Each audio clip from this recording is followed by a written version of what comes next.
I've been working on information for the past week pertaining to shelters. Now, we already know that the government and the elite have their underground shelter located under the Denver International Airport and a tunneling system from Washington, D.C. under the White House.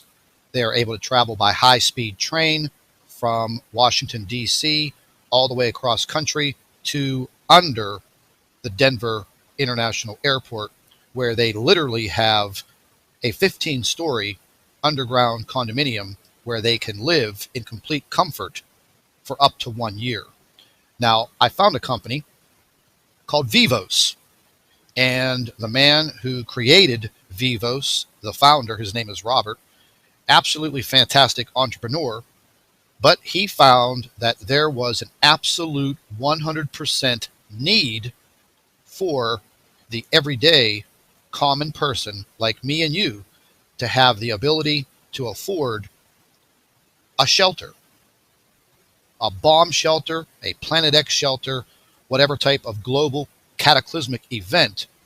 These shelters can handle it. Now, originally, they were built by the U.S. government out in southwest South Dakota back in the late 1940s. They were used as an ammunition shelter, and this gentleman has literally turned them into 4-star accommodations. But let's check some of this out. Now, once again, the name of the company is Vivos, and I will give you a direct link to this website. You can go through it yourself. There are some videos on this website that you can watch, and I'm sure you'll find them quite intriguing. But these were bomb shelters, and he bought them from the U.S. government. Now, he goes into a lot of information on here, and if you look, you'll see a lot about Planet X and Nibiru. He goes a lot into other forms of cataclysmic events, earthquakes, tsunamis, military operations such as EMP outages, and also the threat of nuclear war.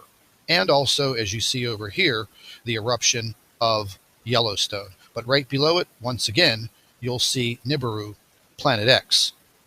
Now, these bomb shelters are pretty sophisticated, and no doubt for $25,000, you can own yourself one of these shelters. Now, let's take a look at the affordable version, which is out in southwest South Dakota.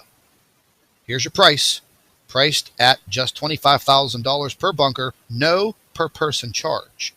And if you take a look at them right there, wow, I mean, that looks nicer than my house, and I paid quite a bit more money. Now, there's a video here that you can watch that is pertaining to the piece of land that is out there in South Dakota. Now, unfortunately, I can't play the video for you because it is copyright embedded, but I'll give you the link and you can go ahead and check it out. Now, Vivos X Point, this is in southwest South Dakota. It is literally 5.6 miles by 4 miles off grid, meaning this place is fully secured, fenced in, barbed wire, and top security. It literally has developments A, B, C, D, E, F, N, H. I don't know what happened to G. Maybe it's not finished yet. But this place is absolutely 100% secure. Now, these bunkers are scattered all over this 5.5 mile by 4 mile reservation, is what I want to call it. You can actually take a look at the floor plan, and up to 8 people can live inside of this bunker comfortably. It's quite amazing. Let's take a look at the actual photographs. And again, this is Vivos X Point in South Dakota. Now, taking a look at this, looks pretty nice to me. Leather furniture, a bar, pool table, sitting area, and how ironic, a globe right in your seating area. Flat screen TVs. And again, these were originally munitions shelters. They were built by the Army Corps of Engineers. They are very, very sturdy, and they are partially underground. Now, this is a pretty good panoramic view of a part or a portion of the land.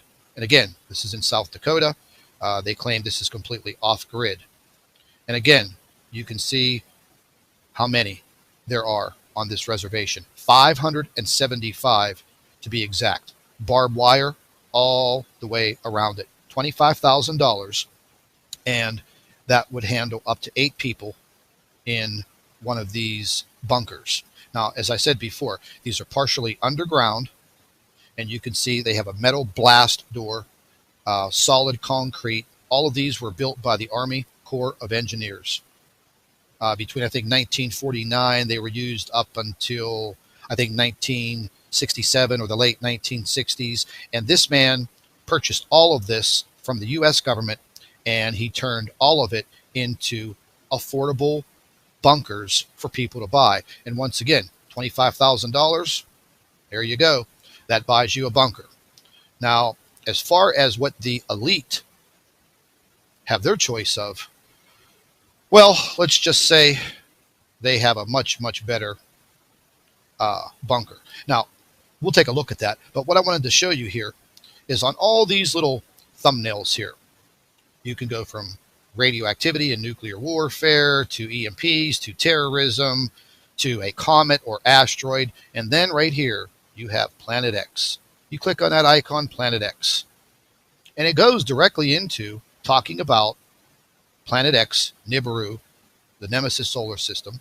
And yes, there is a threat. Now, do you actually think that this man would spend hundreds of millions of dollars developing these types of shelters for people to buy if there wasn't a direct threat? Now, the United States is not the only area where this man has these types of shelters. There is one in South America, and there is a massive one in Europe. And when I talk to these people, these shelters are selling out at a very rapid pace. And as far as getting into the elite shelters, which I'm going to go ahead and quickly try to find this, because the elite shelters, well, let's just say you kind of have to have a pretty good set skill, like being a doctor or an engineer or something of that nature. Now, let me just try to find this, because this is a massive, massive website. They have so much information on here. These are the private shelters, and this is located in Indiana. Once again, there is a full video here. Unfortunately, I can't play it. It has a copyright protection embedded in it. You can't upload it to YouTube. But this is the actual construction of the Vivos in the state of Indiana. And we'll go ahead and play this for you because it's absolutely phenomenal. Top security, leather furniture, seating for dining for 80 people, TV rooms. They have it all. Big kitchens, marble tile floors. It's all here, folks. You can even bring your dog or your cat, and they have full medical facilities, and they also grow their own food. They have full ventilation, full sewage, workout facilities, and this is for the elite. Not me and you. This is for the elite.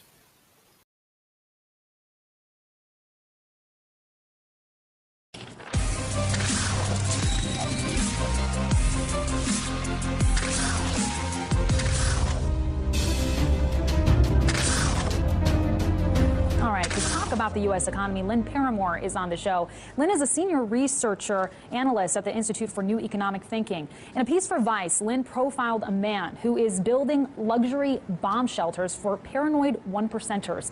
Aaron first asked her to describe what luxury prepping really looks like and what it says about the state of our society. Here's what she had to say. Well, it's a fascinating thing. I haven't often gone underground, literally, to do a story. But in this case, I've been interested in the prepper phenomenon for a while. You hear about guys hoarding cans of beans in their garage and so on. But I began to hear World Economic Forum meetings in Davos that there was some whisperings in the corridors about very wealthy people buying airstrips in New Zealand and preparing for all kinds of disaster scenarios. So I got interested and started doing research, and I found a guy, Robert Vicino, who is the CEO of a company called Vivos, and he builds these luxurious underground shelters. The one that I visited in Indiana is in a former Cold War communications facility, and it's nuclear blast blast-proof. You go underground, and it feels like you're in a very nice hotel. I mean, there's pillow-top mattresses on the bunk beds, and there's a luxury kitchen. There's a studio where you can watch movies on a big screen TV. You know, it's not the kind of hideout that you imagine. And this is for wealthy people who are concerned about various disaster scenarios. But a common theme among them is a fear of civil unrest, a fear of an uprising from the 99%. Wow, that's really interesting. And this is kind of just fluff, but what does this run the one percenters that feel this is so imperative to have? Roughly, cost-wise, what are we looking at? Oh, you know, there's a range. You have your sort of $35,000 version on up to a facility that this company Vivos has just launched in Germany that'll run you $2 to $3 million for a place. And they have enough fuel and food supplies, so I'm told, to keep things going for about a year, maybe even more. So while all hell is breaking loose on the surface. Only for a year, though. If it's breaking loose for 18 months, sorry. Exactly. And it's a strange thing to me culturally, because inequality is obviously a problem. And this is part of a realization on the part of wealthy people that it's a problem. But the idea that the solution to that is to hide away in a gold-plated bunker while everything else goes to hell, I don't believe that people can survive that way. I think we all need each other, and it's kind of it's a strain of libertarianism that puts emphasis on the individual and doesn't trust the government to do anything right in the case of a disaster. So I think that's feeding into this, and a little paranoia is feeding into it. I would be much more happy if some of these wealthy people would say, hey, maybe I don't need all these tax breaks. Maybe I want to do something to actually solve the problem of inequality rather than hide away from it. It's a good point, and also it doesn't make you necessarily hate the guy who's developing this. He saw a void in the marketplace, and he's filling it. And frankly, there's something ingenious about the fact that, okay, if the apocalypse or something close to it has arrived, I would imagine the legal foot on which you could stand to sue someone post-apocalypse or I don't know, you know, the day of reckoning. It's just incredible to me. It seems illogical for otherwise logical people. Yeah, no? It's true. And in a way, you know, you could argue that it's a good thing. Well, they're spending their money on something, and it's employing people who are doing the building and, you know, maintaining these facilities. Okay, maybe the wealthy have run out of things to spend their money on. They've got so much of it.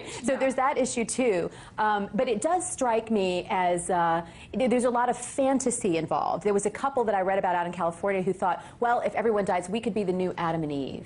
And I guess this time Adam and Eve would be wearing Rolex watches, you know. But that kind of hubris. No, please, no. Sounds like a really bad science fiction movie. Thanks, but no thanks. We're good. It's incredible stuff.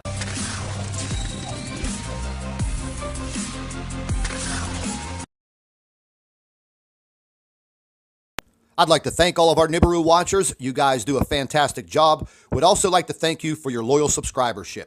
You can continue to email your photographs and your video to NibiruPlanetX2016@gmail.com.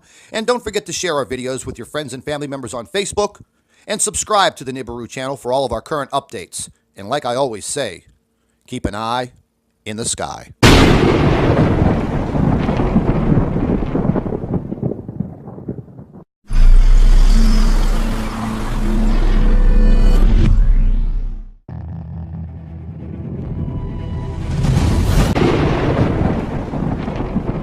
I've been working on information for the past week pertaining to shelters.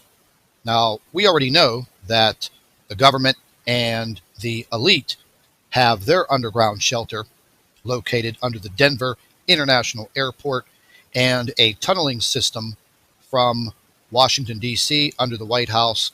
They are able to travel by high-speed train from Washington, D.C.